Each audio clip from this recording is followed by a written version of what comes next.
Welcome, my dear students. I would like to welcome you all in this beautiful channel Padhai Ka Kavach. Myself Tosif sir. Today we are going to start unit number 13, India, Location, Geological Structure and Physiography 1. This is the first part of India and its land. The second part is in the another section of this chapter, unit number 14, right?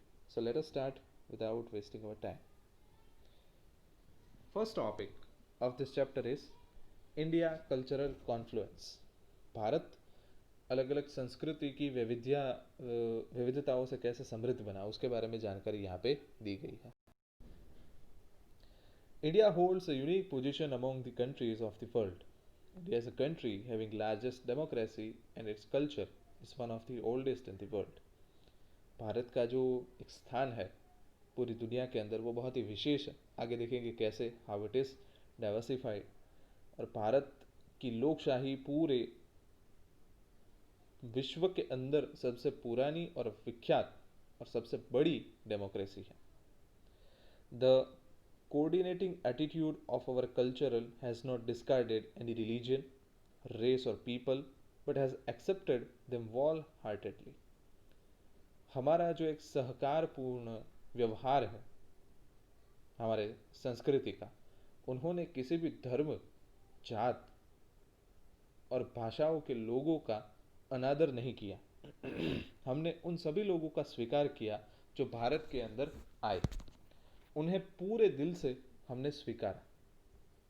Thus impartiality towards all religion, people and races is the peculiar characteristics of India. Impartiality का मतलब होता है निष्पक्षता हर एक धर्म, लोग और जात के प्रति. ये हमारी बहुत ही महत्वपूर्ण लाक्षणिकता है. And that is why India has become a cultural Confluence. यानी कि भारत जो है और विविध संस्कृतियों का एक स्थान बना. भारत का स्थान सबसे पहले देखते हैं. Geographically India lies in the northern hemisphere. Bharat जो है वो नदर्न हेमिस्फीयर, पूरा वर्ल्ड ऐसे एक हेमिस्फीयर से बना है और उसके अंदर बीच में से ऐसे लाइन निकलती है और ऊपर दिया गया है नाम नदर्न हेमिस्फीयर, नीचे का नाम दिया गया है सदर्न हेमिस्फीयर. सो पूरी दुनिया का जो डिवीज़न है वो दो हेमिस्फीयर में करा गया है. उसमें से भारत जो है वो नदर्न हेमिस्फीयर के अंदर आता है.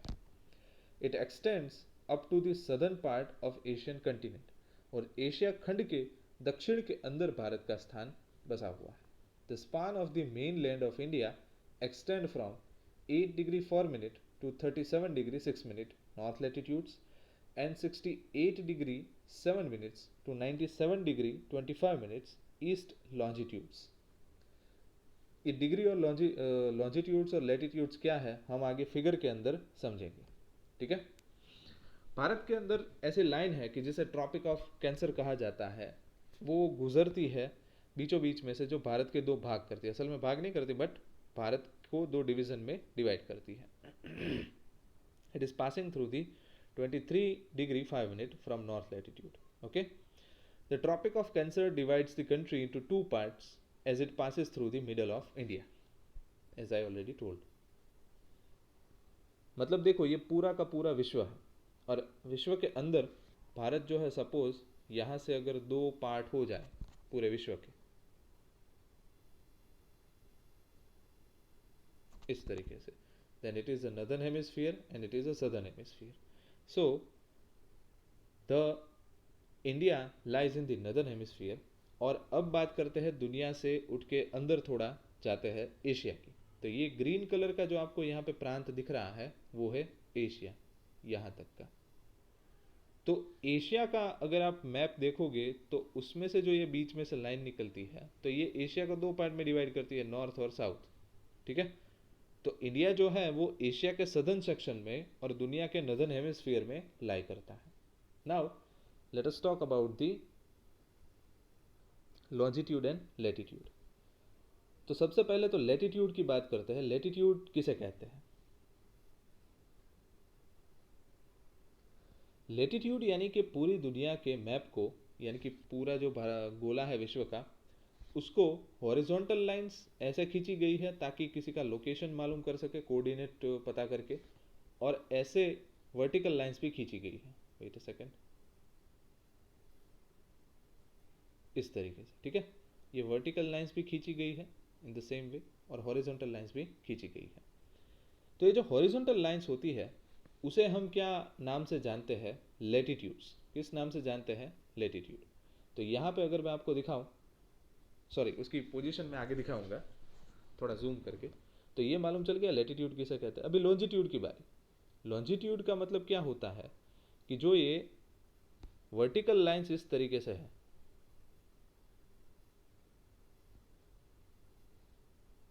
जो ये वर्टिकल लाइनिंग्स यहाँ पे करी गई है, दिख रहा है सभी को? ये वाली वर्टिकल लाइंस, इसको कहा जाता है लॉन्जिट्यूड्स। नाउ मूविंग फॉरवर्ड, तो भारत जो है दोस्तों, उसका लेटीट्यूड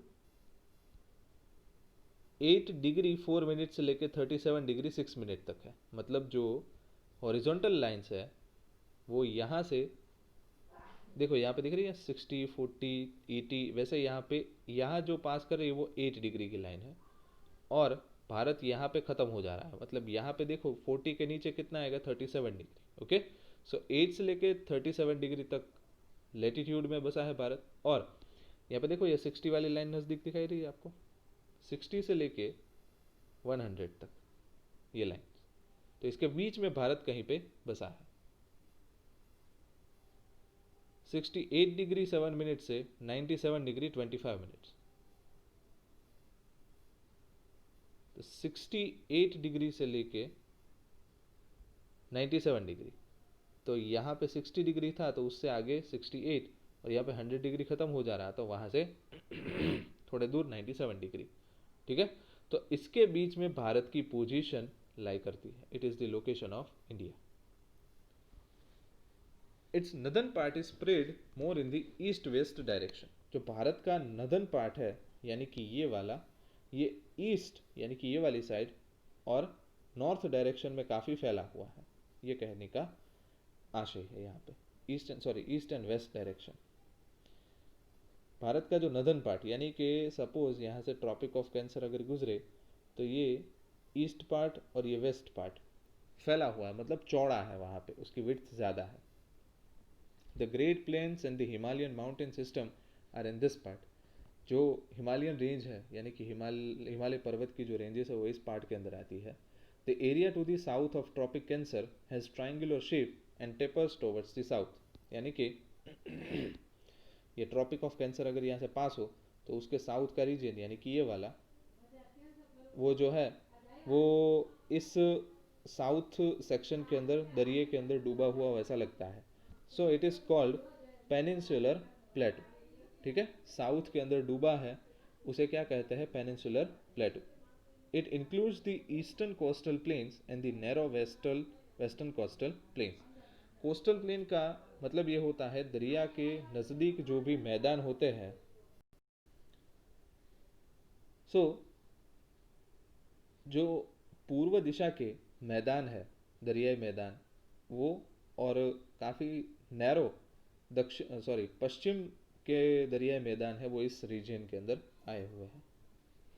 उसके बाद आती है इंडिया की साइज। भारत का विस्तार तो हमने लोकेशन तो देख लिया, लेकिन भारत का विस्तार कितना है, साइज कितनी है उसकी, चलिए आइए देखते हैं।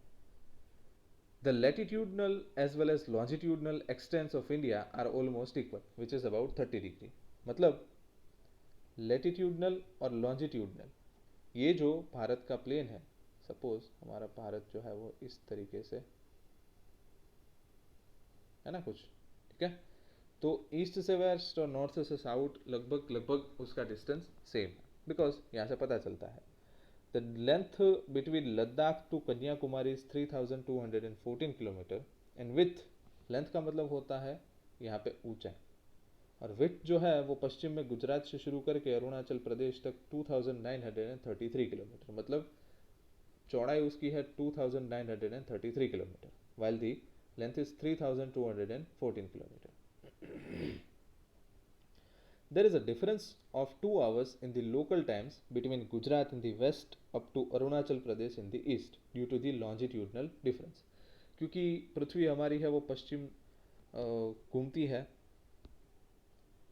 वेस्ट से ईस्ट डायरेक्शन के अंदर, तो इसीलिए सबसे पहला पार्ट जो सूरज के संपर्क में आता है वो भारत का अरुणाचल प्रदेश है। वहाँ पे सूरज 2 घंटे जल्दी उग जाता है, यानी कि गुजरात में अगर सुबह के 6 बजे सूरज उग जा रहा है तो अरुणाचल प्रदेश में वो सपोज गुजरात के अंदर 6 बजे है तो अरुणाचल प्रदेश के अंदर 4 बजे होंगे।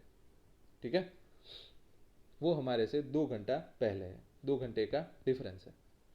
जैसे कि आप यहाँ पे देखोगे तो भारत का ये प्रदेश अरुणाचल प्रदेश है और ये गुजरात है, तो इन दोनों के बीच में 2 घंटे का फ़र्क है। तो अभी यहाँ से यहाँ अगर पृथ्वी घूमेगी तो पहला सेक्शन अरुणाचल प्रदेश कांटेक्ट में आएगा सनराइज की, तो वहाँ पे जल्दी सूरज उग जाएगा और यहाँ पे अभी भी रात होगी। ठीक है, when it is sunrise in Arunachal Pradesh it is still night time in Gujarat, यानी कि जब अरुणाचल प्रदेश में सूरज उग गया होगा तभी गुजरात के अंदर अभी लोग सो रहे होंगे। So it is the difference because of longitudinal difference.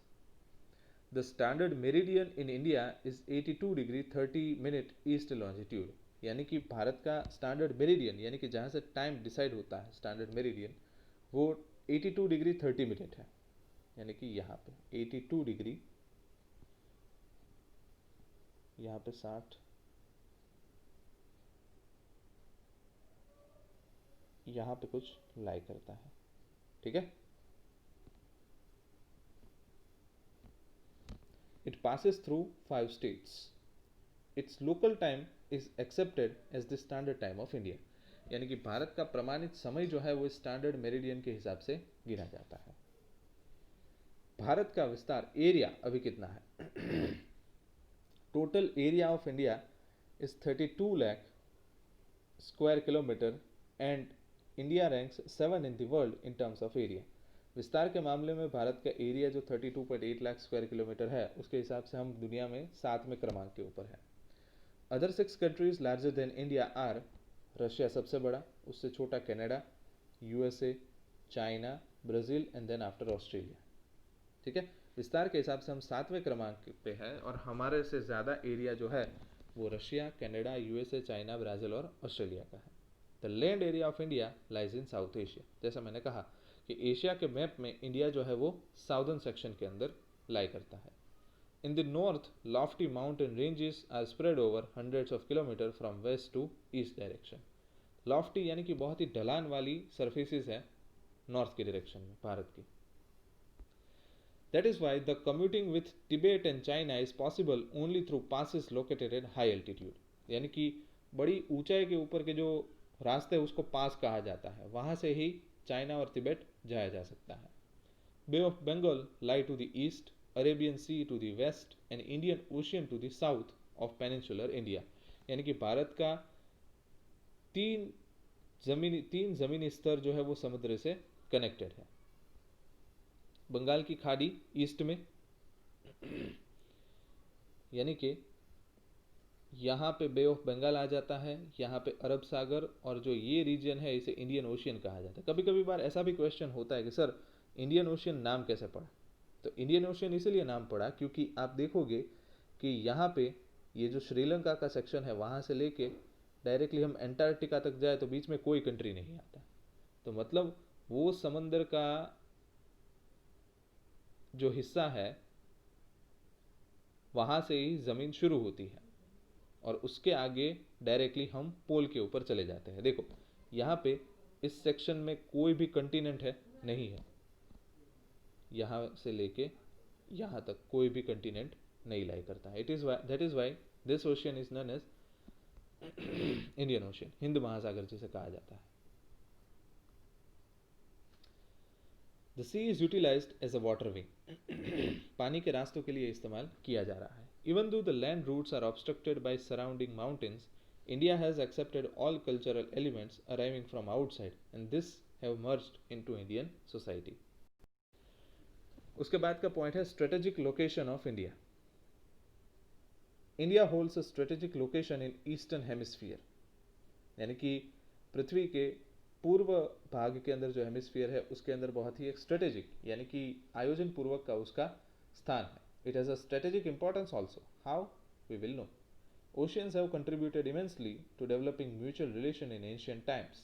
India had trade relation with East Africa, West Asia, South Asia and Southeast Asia since ancient times. पुराने ज़माने से भारत का जो व्यापार है, व्यापार का बिजनेस है, वो इन कंट्रीज़ के साथ ज़्यादा चल रहा था. India had developed cultural and trade relation with them due to her location. No country in the Indian Ocean has a long maritime boundary as India has. Bharat के पास जितनी बाउंड्री हिंद महासागर में है उसी उसकी वैसी बाउंड्री किसी भी कंट्री के पास नहीं है. Due to this strategic location the ocean named is Indian Ocean, जैसा मैंने आपको कहा. Location in India across the international waterways is also important. How? With the opening of Suez Canal in 1869, we will see the map of the Suez Canal. The distance between India and Europe has reduced by about 7,000 kilometers. Bharat और Europe के बीच का जो अंतर है वो 7,000 kilometre से भी ज़्यादा घट गया because of opening of Suez canal. तो सर इतना क्या जादू हो गया कि सुएज कैनाल खुल जाने की वजह से ये डिस्टेंस इतना घट गया? मैं दिखाऊंगा मैप के अंदर. ठीक है. Sea routes connecting East and Southeast Asia and Australia to Africa and Europe pass through Indian Ocean. The circulation of African waterway and Suez Canal waterway passed by India. Canada and USA can be reached through the same waterway via Strait of Malacca and the Pacific Ocean. चलिए आइए देखते हैं. तो देखिएगा यहाँ पे ये Suez canal है, ये वाली दिख रही है ग्रीन कलर से. तो यहाँ से सुएज कैनाल ओपन कर दी गई तो रास्ता जो है वो डायरेक्टली यूरोप का यहाँ से होकर जाने लगा. समझ में आया? यूरोप के जो कंट्रीज थे उनका जाने का रास्ता यहाँ से खुल गया. तो यहाँ से डायरेक्टली ऐसे पहुँचो, और अगर आप ज़मीनी रास्ते से जाओ तो इराक, ईरान, अफगानिस्तान, पाकिस्तान होते होते ऐसे जाना पड़ता है. Okay. So because of opening of this Suez canal ये ट्रेड रिलेशन काफ़ी सुधर गए अरेबियन सी में से. और अगर किसी को सुएज कैनाल में से निकल के इंडियन ओशन में से पास ऑन होके यहाँ पे जाना हो तो वो भी काफ़ी इजी हो जाता है. ठीक है.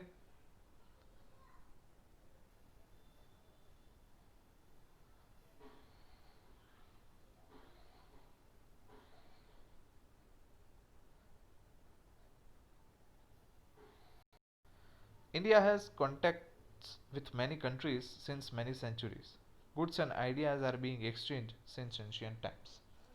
पुराने समय से ही भारत और दूसरे कंट्रीज के बीच विचार और सामान का आदान प्रदान होता रहा है.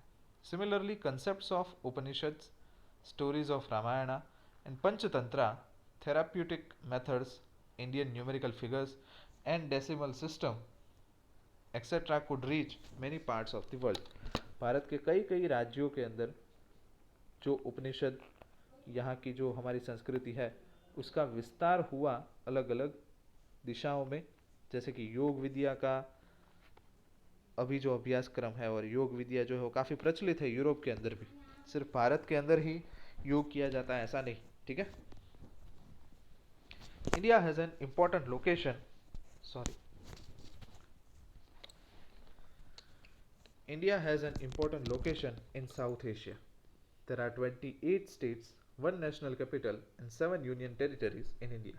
भारत के अंदर 28 राज्य, 1 राजधानी और 7 केंद्र शासित प्रदेश हैं.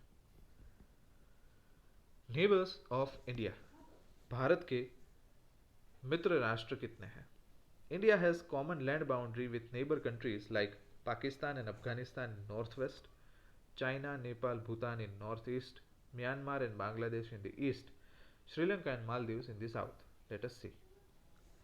देखो यहाँ पे भारत जो है वो वेस्ट साइड में अफगानिस्तान और पाकिस्तान का मित्र है नॉर्थ वेस्ट में, नॉर्थ ईस्ट में चाइना और नेपाल का, नॉर्थ ईस्ट में बांग्लादेश और म्यांमार का, और नॉर्थ साउथ में साउथर्न डायरेक्शन में साउथ ईस्ट में श्रीलंका का. ठीक है.